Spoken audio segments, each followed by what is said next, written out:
Bonsoir à tous, bonsoir à toutes. C'est Chris, le Verseau. Et on se retrouve aujourd'hui, ce soir, pour une aventure au pays des elfes. Alors, tu pourras constater que je suis déjà en partie un peu vêtu. Pour te dire, c'est pas parce que je suis habillé comme ça que je suis habillé en elfe, c'est juste que il fait froid à la maison. J'ai pas le chauffage. Ça fait un peu le pauvre malheureux hein, quand même. Mais c'est pas une blague. Il fait 12 degrés à l'appart. 12 putains de degrés. Ça fait pas chaud hein. Donc j'ai un t-shirt, j'ai un pull, j'ai un autre pull, et puis j'ai mon plaid, et puis j'ai des trucs pour me chauffer les pieds. Sinon ça va, hein, j'ai pas trop froid avec tout ça. Et j'ai un truc pour me chauffer les mains du coup. Petite parenthèse, tu prends de l'eau bien brûlante hein, directement du lavabo ou de la salle de bain. Tu mets une chaussette quand même pour isoler et puis hop, ça te fait une bouillotte. Ça prend 30 secondes à faire, ça dure quelques heures. J'ai pas trop froid là, comme ça c'est bien. Bon. Dans cette vidéo, qui va se dérouler en 2 parties, là ce sera la première partie, ensuite il y aura une seconde pour une autre fois, nous allons suivre un petit être étrange dans une aventure haute en couleurs. On verra bien, hein, on ne sait pas encore. Si tu peux prendre avec moi une grande inspiration.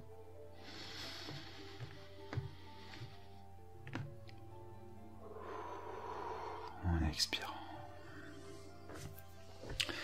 Et tu peux sentir ton visage, les muscles de ton visage qui se détendent, qui se relâchent doucement. Tes épaules s'affaissent lentement. Tout ton corps se détend. Tu n'entends plus que le son de ma voix. Et je vais même en profiter pour boire un petit coup.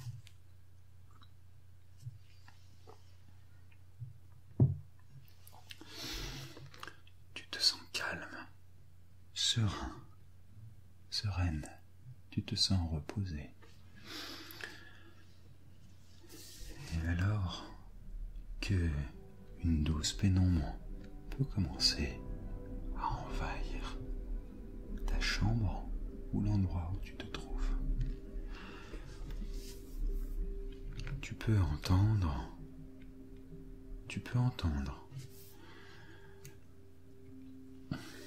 comme un bruit lointain, un mugissement, un bruit un peu étrange qui résonne en écho.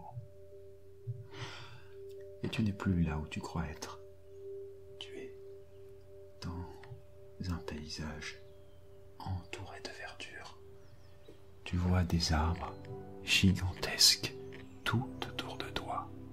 Des arbres immenses et une petite rivière qui serpente entre ces immenses troncs, remplis eux-mêmes de verdure, de végétation, de lierre. Et alors, en regardant ce paysage, tu prends conscience d'un petit être qui se trouve là, sur l'une des racines qui émergent du sol. Un petit être que tu vois de loin ou qui a l'air vraiment minuscule, avec un immense bâton. Enfin, un bâton qui est quand même plus grand que lui. En t'approchant, tu remarques alors que c'est pas un être qui est loin, c'est juste qu'il est tout petit, minuscule. Et tu te dis que, à vue d'œil, il doit pas être plus grand que ma main, tu vois. Tu peux remarquer qu'il a de très longs cheveux blonds, ce petit bonhomme. de très longs cheveux, ainsi qu'un bâton, comme je te l'ai dit, une sorte de spectre, ou sceptre on dit, sceptre magique. Il y a une pierre verte enchâssée directement dans son bâton. C'est son petit côté baguette magique, j'imagine. Le petit être te regarde un instant, sans que tu puisses savoir, si tu puisses déceler ce qui se cache dans son regard. Et aussitôt, il saute en faisant un bond vertigineux et il s'en va, il s'enfuit. Toi, bien entendu, tu te décides à le suivre plus exactement quand même. Tu le suis directement dans cette forêt, avec tous ces arbres et les rayons du soleil qui percent à travers la voûte végétale. Ce qui te fait arriver alors près d'un ruisseau. Un ruisseau beaucoup plus petit que ce que tu avais pu voir auparavant. Le ruisseau semble prendre naissance ici. Tu entends son doux clapotement.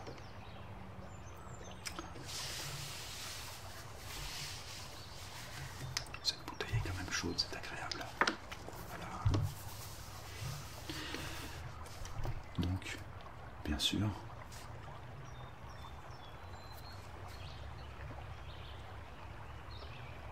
tu enjambes le ruisseau.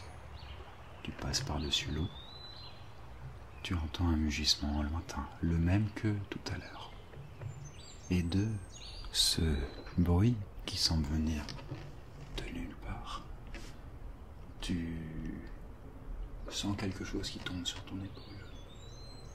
Et ce quelque chose, c'est le petit être de tout à l'heure, toujours lui, qui te tombe dessus, qui te regarde, et il s'assoit, comme si tu étais sa propriété.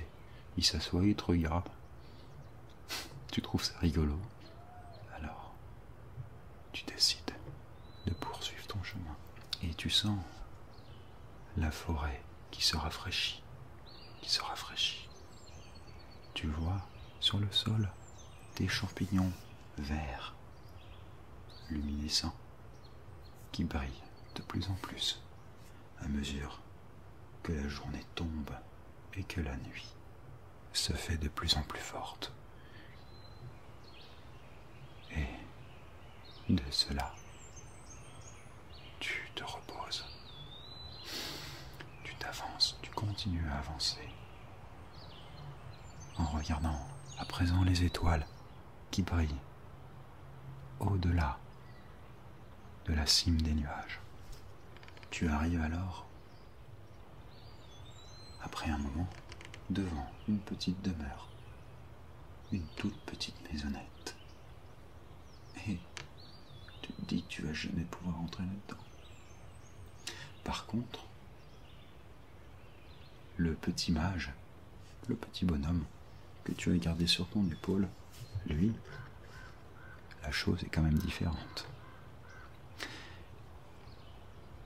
Il t'invite alors à fermer les yeux. Tu marches, alors les yeux fermés, parce que le petit magicien sur ton épaule te dit « Fais-le, crois en moi, aie confiance ». Alors tu marches, et mieux tu marches, plus tu marches, mieux tu te sens. Une douce chaleur s'empare de tous tes muscles. Tu respires profondément et tu te sens serein et confiant en toi-même. Tu traverses la porte qui pourtant était minuscule. Alors, à travers toujours tes paupières closes, tu sais que tu as traversé cette porte et que tu es à présent dans la maisonnette. Tu sens alors de délicieux parfums fleuris, mêlés à l'arôme du dîner. Tu tu entends un petit feu de cheminée qui crépite doucement. On te couvre un plaid de laine et on te guide jusqu'à un gros fauteuil. Épuisé par la marche, tu te laisses aller dedans, glisser dans le plaid, dans le fauteuil, et ton corps s'y enfonçait agréablement. Alors, tu te questionnes enfin sur ta venue. Tu ouvres les yeux et tu observes. Tu vois tout autour de toi cette maison, ce petit lieu, tout douillet, avec un minuscule feu de cheminée, plutôt une sorte de bougie qui brûle, qui pour toi semble énorme, et qui crépite dans cette cheminée Polly Pocket, avec ses petites tables, ses petites chaises, et qui pour toi semble de bonne taille, puisque tu as diminué de taille. Justement, tu vois alors une vieille dame qui s'approche et t'invite à t'asseoir à une table, parce que le dîner est servi.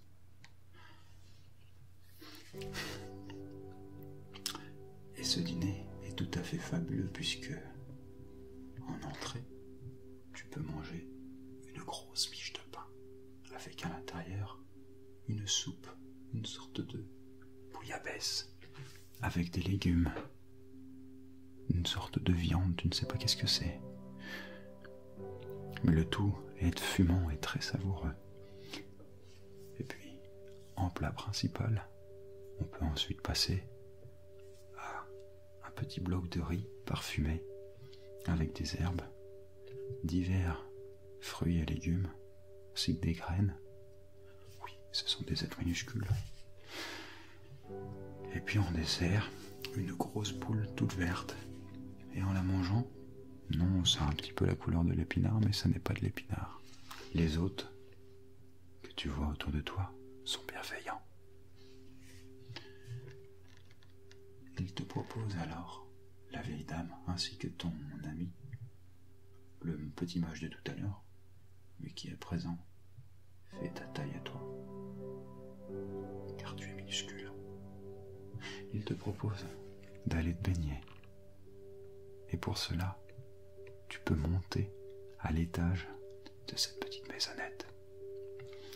En grimpant sur les marches en bois, tu passes à travers les couloirs, ce qui te laisse à penser que cette maisonnette n'est pas aussi petite qu'il semblerait.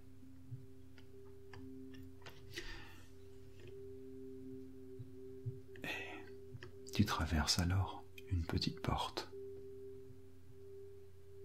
Et en ouvrant, tu arrives dans un jardin. C'est incroyable. Tu es pourtant à l'intérieur de cette maisonnette. Et pourtant,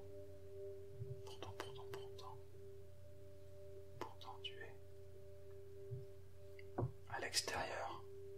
Tu vois, non pas une baignoire pour aller te baigner, mais une véritable petite piscine naturelle, avec plein de pierres qui l'entourent, qui la cerclent, avec aussi des touffes entières de végétation.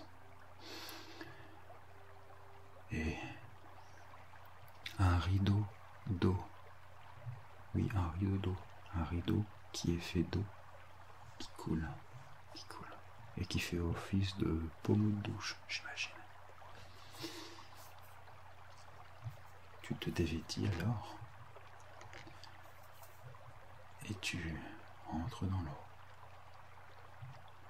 Tu entres dans l'eau, et tu sens l'énergie régénératrice qui glisse sur ton corps et qui t'envahit, qui te relaxe, qui te détend, qui te permet de reprendre tes forces. Tu continues continues à glisser dans la baignoire et dans l'eau. Et directement, tu te dis que tu aimerais passer ta tête sous l'eau. Ce que tu fais, tu crois entendre à nouveau ce fameux mugissement de tout à l'heure. Un mugissement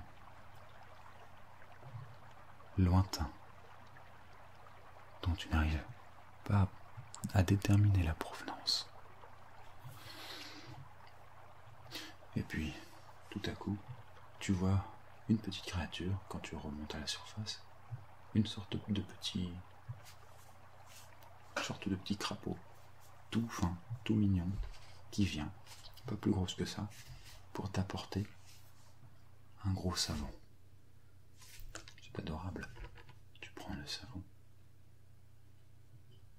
et du coup, tu te nettoies le corps. Voilà, tout simplement. Une fois ta toilettage faite, tu sors de l'eau. Et tu vois alors sur le côté une serviette avec laquelle tu vas entourer ton corps et te sécher. En revenant dans la pièce de tout à l'heure, tu vois des vêtements neufs qu'on t'invite à porter. Ces vêtements sont tout à fait en adéquation avec l'environnement. Tu peux voir une chemise en lin ample, typiquement des romans de KPDP. Elle a l'air très confortable et effectivement, en l'enfilant, tu vois qu'elle est confortable. Tu vois même une sorte de petite cape d'un vert émeraude. Voilà, un petit peu comme ce vert-là, une cape de cette couleur, un pantalon, tout le nécessaire pour te revêtir, quoi. Et tu vois alors la vieille dame qui te demande si le bain s'est bien passé. Tu lui réponds que oui, bien sûr. Elle t'invite alors à aller directement à ta chambre. En arrivant dans ta chambre, tu vois une petite pièce. Une petite pièce comme tout à l'heure. Très chaleureuse, avec plein de mobilier de partout. Et un lit qui a l'air totalement confortable et sur lequel tu aimerais te jeter pour t'enfoncer directement dans le sommeil. Tu vois une chaise sur laquelle est posé un objet étrange auquel tu ne fais pas plus attention sur l'instant. En remarquant de plus près, tu vois qu'il y a tout un tas de petits objets étranges dans cette pièce. Les tableaux ne sont même pas 3. Et ça, c'est fou quand même. Mais ça semble pas déranger la vieille dame.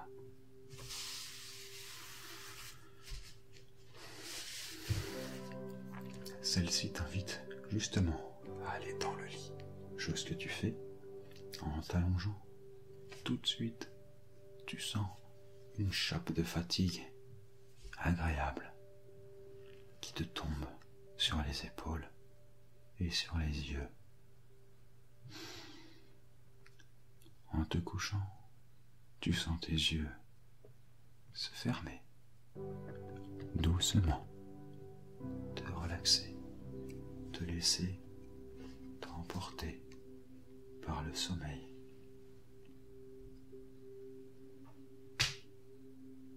Tu es fatigué de la journée que tu as faite. Tu as traversé quand même toute une forêt juste avant de sombrer dans le sommeil. La voix du petit être, la voix du mage, qui te dit que tu es ici parce que tu as été choisi pour l'aider à retrouver son fils. Peut-être l'as-tu déjà entendu au loin? Il te demande de partir à sa recherche. Il te le demande, alors que cela fait déjà des années que son fils a disparu. Mais le magicien croit qu'il est toujours en vie, qu'il vit toujours quelque part, et qu'il n'attend que toi pour être sauvé. Tu représentes tous ses espoirs. Dans les brumes du sommeil, juste avant de partir, tu souris intérieurement. C'est promis. Tu vas les aider à retrouver leur fils. Tu vas les aider et tu sais que tu y arriveras. Mais tu te permets juste avant un grand repos régénérateur. Maintenant que tu connais la raison de ta présence, tu te sens rassuré, en paix. Il te tarde d'aller vivre dehors 1000 aventures, mais en attendant, les bras de Morphée te bercent et tu t'endors paisiblement.